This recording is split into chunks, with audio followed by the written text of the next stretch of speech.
तो आज स्टार्ट करते हैं इलेक्ट्रोस्टैट का लेक्चर नंबर 3। ओके, तो लास्ट टाइम पर हमने डिस्कस किया था SHM का question with electrostatic force, right. मैं AC ऑफ कर दूँ तो साउंड का प्रॉब्लम आएगा। ओके, अब लास्ट टर्म पे हमने जो दो चार्ज पार्टिकल थे उनको एक्स एक्सिस के अलॉन्ग सब्स्टिट्यूट किया था और मिडिल वाले चार्ज को एक्सिस के अलॉन्ग ही डिस्प्लेस किया था। अब हम देखते हैं वाई एक्सिस के अलॉन्ग, राइट। ओके,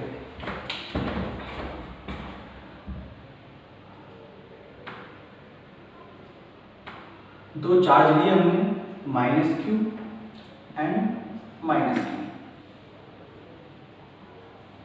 और इनके मिडिल में एक point charge small q substitute कर दिया। ओके, इस टाइम पर ये चार्ज पार्टिकल मीन पोजीशन पर, क्योंकि नेट फोर्स 0 है, जितना फोर्स ये वाला चार्ज इस पर लगाएगा अट्रैक्टिव इस डायरेक्शन में, सेम फोर्स ये वाला चार्ज लगाएगा इस पर इधर की साइड, तो नेट फोर्स 0 हो गया। अब सोच के देखो इसे किस एक्सिस के अलॉन्ग डिस्प्लेस करें तो स्टेबल इक्विलिब्रियम में होगा, वाई एक्सिस के along, right.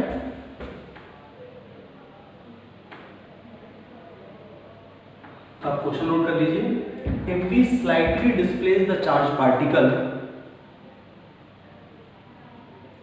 along y axis and release, then find out the time period of SHM। ठीक है, ओके, सॉल्व।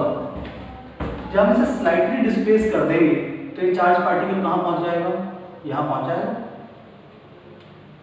इस सेपरेशन को कुछ नाम दे देते हैं y।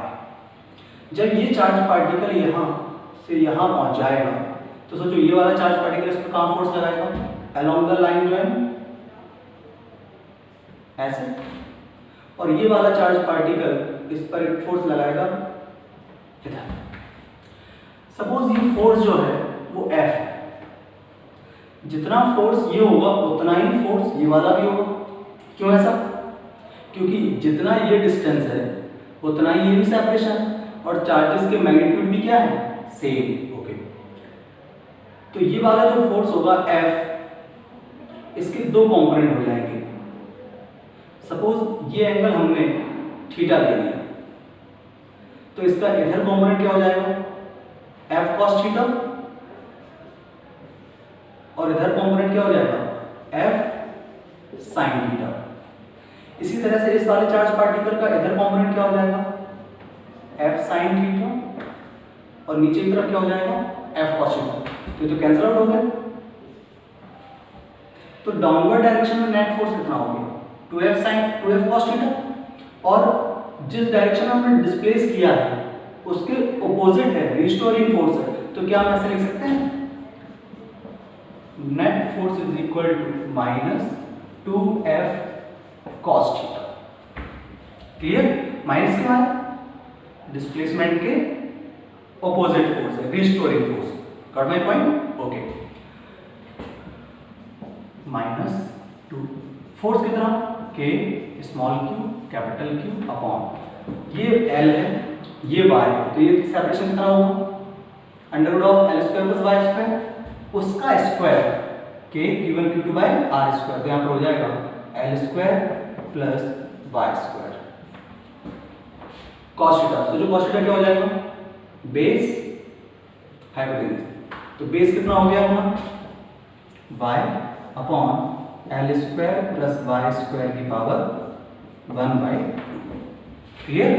ओके, तो क्या हो जाएगा ये, -2K small q capital Q into y upon, अब ध्यान समझिए, इसे हम क्या लिखेंगे, L square plus y square, और ये L square plus y square की पावर 1/2। तो क्या हो जाएगा, L square plus y square की पावर 3/2। अब y कैसा है, बहुत स्मॉल है, तो उसे नेग्लेक्ट कर देंगे। तो यहाँ पर फाइनली क्या बचेगा, L स्क्वायर की पावर 3/2, इससे कैंसिल आउट हो जाएगा। तो फाइनली नेट फोर्स क्या हो जाएगा, -2K small q capital Q upon L³ into y। ये हमारा क्या हो गया, SHM कांस्टेंट हो गया। तो टाइम पीरियड क्या हो जाएगा, टाइम पीरियड आ जाएगा T is equal to 2 pi under root of m by k, that is 2k small q capital Q into L Q. Answer clear? कोई डाउट? ओके, स्क्रीन स्टॉप कर लीजिए, note कर लीजिए इसको।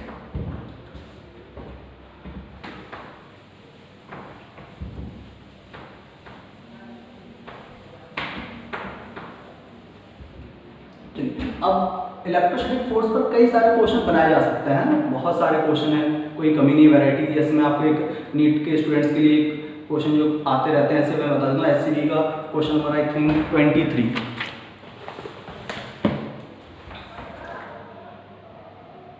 23 क्वेश्चन नोट कर लीजिए। वैसे तो ऑलमोस्ट सभी के पास होगी, बट जिनके पास एससीबी नहीं है वो मैं बोल देता हूँ। 2 identical pith balls are charged by rubbing against each other.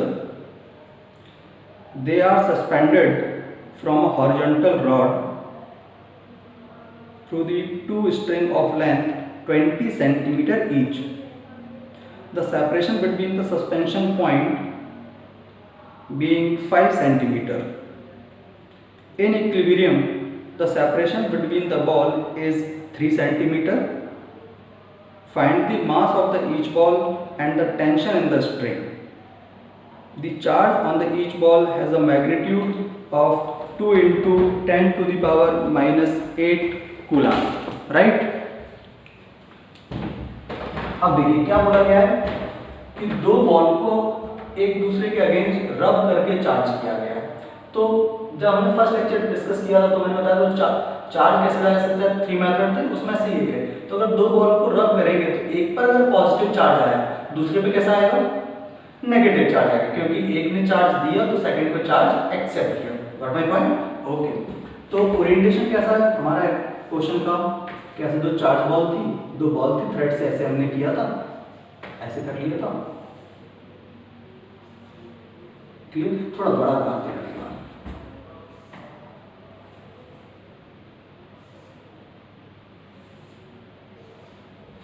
ये सिचुएशन। तो अगर इस पर प्लस चार्ज आ गया तो इस पर कैसा आ जाएगा? Minus charge. अब ये दोनों एक दूसरे क्या करेंगे? अट्रैक्ट करेंगे और फाइनली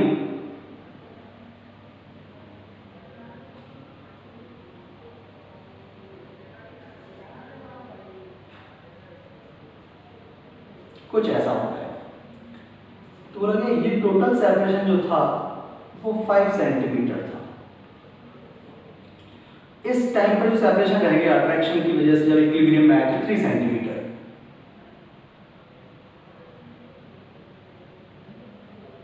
तो लॉजिकली सोचो ये वाला सेपरेशन कितना रह जाएगा? 1 सेंटीमीटर। ठीक है, ओके। तो इधर क्या लग रहा होगा? Tension force. नीचे क्या लग रहा होगा? mg। ठीक है, और इस चार्ज की वजह से और ये तो इस पर एक क्या लग रहा होगा? इधर की तरफ इलेक्ट्रोस्टैटिक अट्रैक्टिव फोर्स लग रहा होगा। इसको मैं अलग से बना देता हूँ। ओरिएंटेशन ऐसा होगा, इधर लग रहा है अपना टेंशन, नीचे अपना लग रहा है mg, और इधर की साइड क्या लग रहा है? इलेक्ट्रोस्टैटिक फोर्स लग रहा है। क्लियर?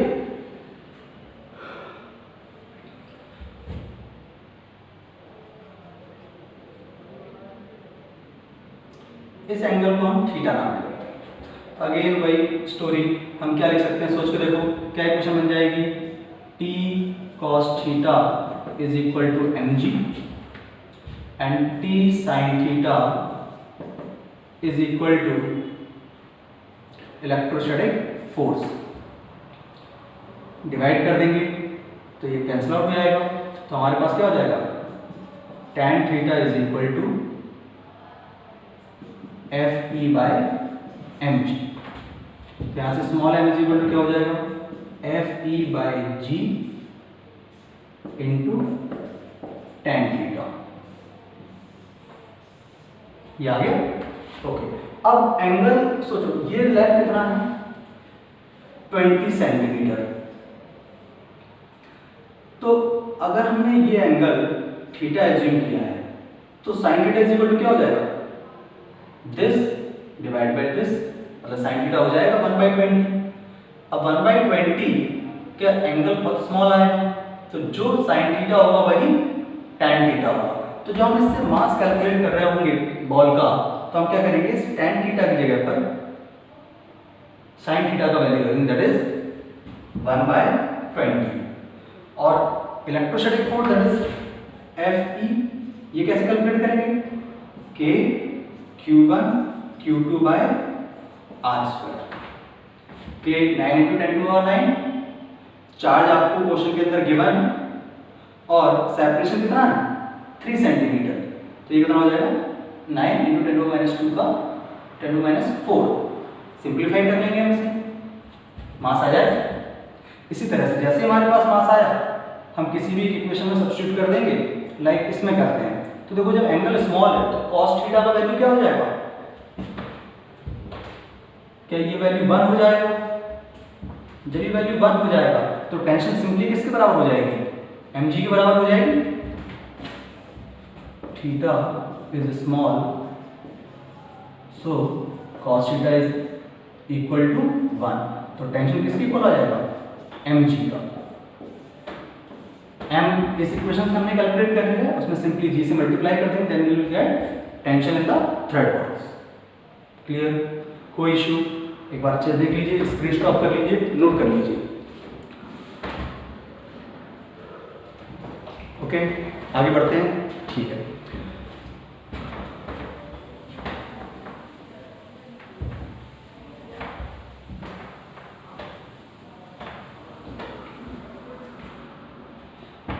अब हम बात करते हैं इक्विलिब्रियम प्रॉब्लम की। ठीक है, बहुत ही सिंपल सा कॉन्सेप्ट है, कोई रॉकेट साइंस नहीं उसमें, अच्छे समझते हैं। देखिए, जैसे मैं आपसे बोलूँ एक स्मॉल क्यू चार्ज यहाँ पर है और सेम नेचर का यहाँ पर 4q चार्ज, और बोलूँ कि where should a third charge be placed so that it will be in equilibrium. ये दोनों चार्ज अभी मैंने फिक्स लिए हुए, ये चार्ज भी फिक्स है और ये चार्ज पे भी फिक्स्ड है। ठीक, अब सोच के देखो, सेपरेशन कुछ ले लेते हैं, ए ले लो। मैं थर्ड चार्ज को इसके कहां पर सब्स्टिट्यूट करूं कि हमारा वो थर्ड चार्ज इक्विलिब्रियम में रहे, राइट। अब देखो, इसके यहां अगर हम चार्ज को रखते हैं इस वाली जगह पर, तो ये उस पर रिपल्सिव फोर्स लगाएगा, ये भी उस पर रिपल्सिव फोर्स लगाएगा, नेगेटिव नेचर लोगे तो अट्रैक्टिव लगाएगा, तो यहाँ इक्विलिब्रियम में नहीं रह पाएगा। सेम स्टोरी यहाँ भी होगी। तो अगर मुझे थर्ड चार्ज को कहीं भी प्लेस करना है तो वो इनके बीच में ही कहीं पर होना चाहिए। Clear, okay. तो हमने क्या किया, हमने सपोज इससे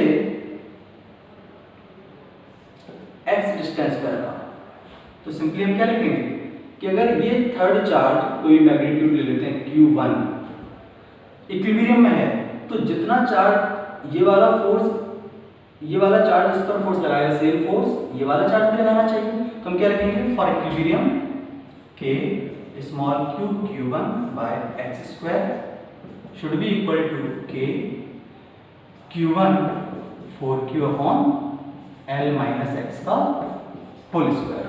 क्लियर, कैंसिल आउट हो जाएगा, तो यहाँ पर सिंपली क्या हो जाएगा, q, ये q भी कैंसिल आउट हो जाएगा, तो हमारा क्या रह गया 4x² = L - x का होल स्क्वायर। सिंप्लीफाई करेंगे तो क्या हो जाएगा 2x = L - x, तो x कितना हो जाएगा L/3। क्लियर, कोई परेशानी, ओके। नेक्स्ट टाइम हम क्या करेंगे, इन चार्जेस का नेचर अलग अलग डिफरेंट, एक पॉजिटिव लेके आए, सेकंड नेगेटिव लेंगे। तो आप इस सोच को देखो सबसे पहले कि वो जगह कौन सी होगी, कि वो रीजन कौन सा होगा जहां पर हम चार्ज को रखें तो वो चार्ज इक्विलिब्रियम में रह पाए। ओके, वो डिस्कस करेंगे हम नेक्स्ट लेक्चर में। Bye bye, take care.